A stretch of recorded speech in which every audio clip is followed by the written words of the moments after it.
Hello, I'm Chantel and I stopped shaving my legs.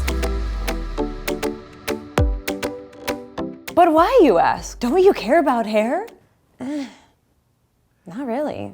But why do women even shave? Why is this even a conversation? In 2008, a study by the American Laser Institute found that of the women surveyed, the average woman will spend over $10,000 on hair removal products and services within her lifetime. That's $10,000. That's a lot of kish, you know? And per month, that woman might spend an average of $15.87 on shaving products, with waxing being even more expensive.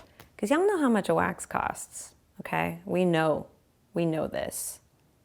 In her book, author and professor Rebecca Herzig says that women were not concerned with hair removal until the 19th century. She believes that all this hair stuff came from Darwin, because Darwin associated hair with masculinity and fitness, which is why men were expected to have hair and women were not expected to have hair, thereby creating this whole hair removal conundrum, even though we all have hair. So thank you, Darwin. Thank you.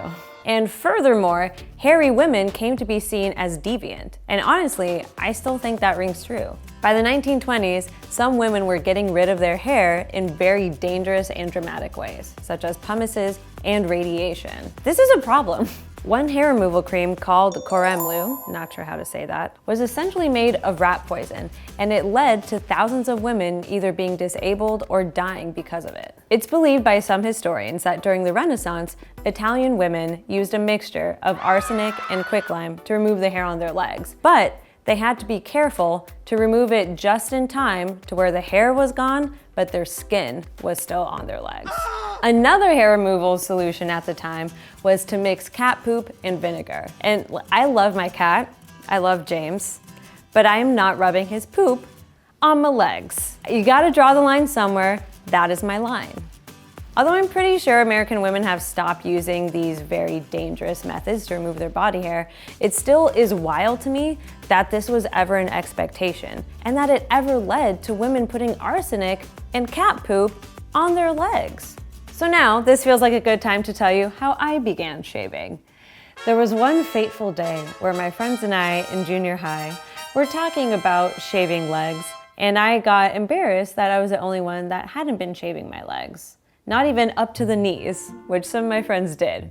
They're like, just shave up to the knee. And then you would see their little hairy thighs up to it and they're like, no one notices. But anyways, I felt embarrassed that I wasn't shaving my legs because it felt like a rite of passage that I needed to take in order to grow up to kind of become a woman. So I went home and asked my mom, hey, when can I start shaving my legs? And she said, I don't know, do you want to start shaving them? And I was like, well, yeah, they're hairy. And she was like, okay, but just so you know, when you start shaving them, you can never go back. And I was like, fine, that's fine, give me your razor. I want to shave my legs. I'm not a woman, Mom, I gotta be a woman. There wasn't any part of me where I was like, wait, I'm not like, oh, should I make this decision? I was just like, yes, I'm asking because I want it, give me the razor. I was in the bathroom trying to shave my legs for 45 minutes. My sweet, kind older brother knocking on the door and saying, are you okay in there? And I was like, yes, Nick, I'm fine. I remember thinking, how could anyone possibly spend 45 minutes shaving their legs every single week? The answer is that people don't spend 45 minutes shaving their legs, but I remember feeling so proud of my smooth legs and walking into school the next day and even just rubbing my legs against my sheets and being like, oh, it actually does like feel nice and kind of satisfying that they're smooth. I just liked the smoothness rather than disliking the fact that this pressure was placed on me and something that I had to do in order to grow up and become more womanly and more feminine. Since that day in junior high, I had been shaving my legs pretty regularly and never even thought about the expectation of hair removal on women until a Ladylike video that we did. Last year, Devin produced a video that was called Ladylike Goes 30 Days Without Shaving.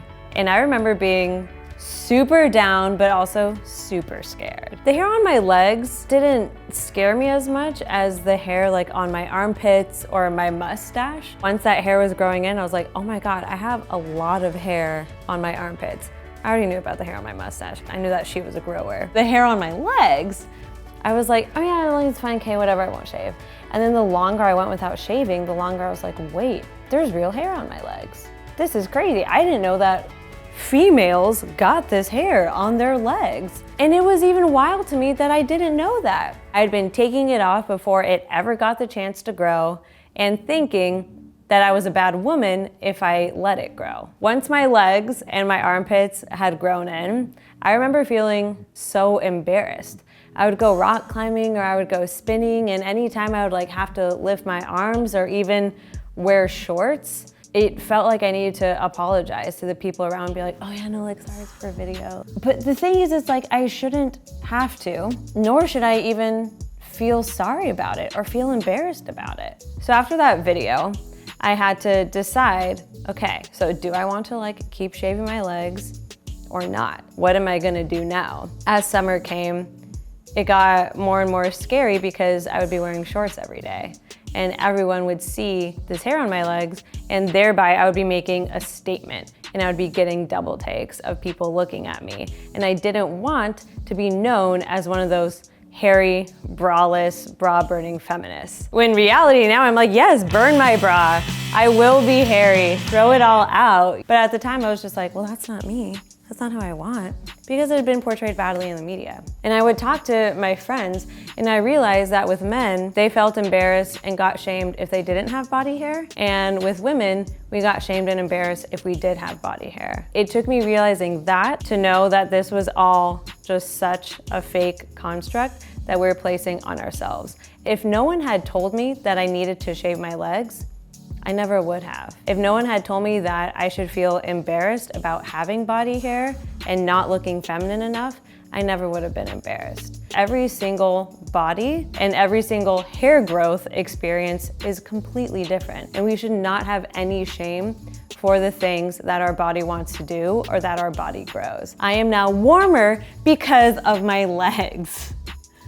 I'm not, but I wish I was. If you want to do something, that's completely fine. If you like feeling the smoothness of it, I get it. It does feel very satisfying. We should do stuff because we want to do stuff, not because we're afraid of getting ridiculed or getting stares if we don't do it. Why is my body hair a statement? It's just my body hair. Even I would get shocked if I saw a woman with armpit hair or leg hair, despite the fact that I had some of my own. And I was like, what is going on? What is this weird internalized shame that was just forced onto my brain? Why is this hair any different? The hair on my head is beautiful because I made it. The hair in my armpits should be beautiful because I made it. The hair on my legs is beautiful because I made it and because it's mine. Every morning I put on my lotion and I smooth them down. Otherwise, when I go into the sun, my hairs get blonde. Right now, I'm 2 weeks back in California from being in Hawaii. And so yes, I did get tanner. Yes, my hairs did get blonder.